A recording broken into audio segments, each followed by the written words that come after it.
Архиепископија, на која едногласно било одлучено да се упатат одредени предлози, писмото до Светиот Синод на Бугарската црква е испратено на 9 ноември.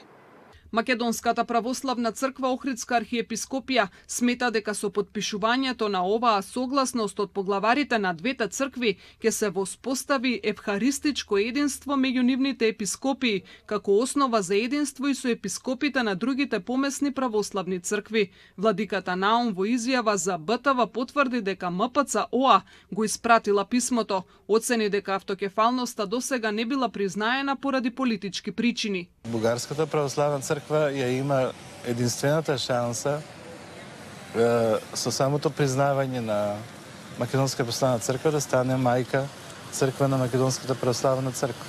И тоа е редок историски момент кој не би требало бугарската црква да го пропушти.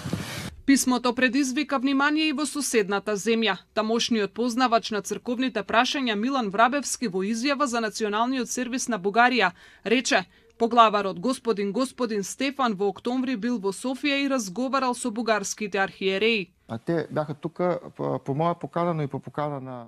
Дојдоа овде на моја и на покана на Светиот Синод и уште тогаш се очекуваше да подпишат една верзија на писмото. Тогаш разбрав дека нашите архиереи се откажале, бидејќи им требало време да размислат. Мислам дека нема бугарин кој би се противел бугарската црква да биде мајка на македонската. По ваквиот потек се чека одговорот од Синодот на Бугарската православна црква.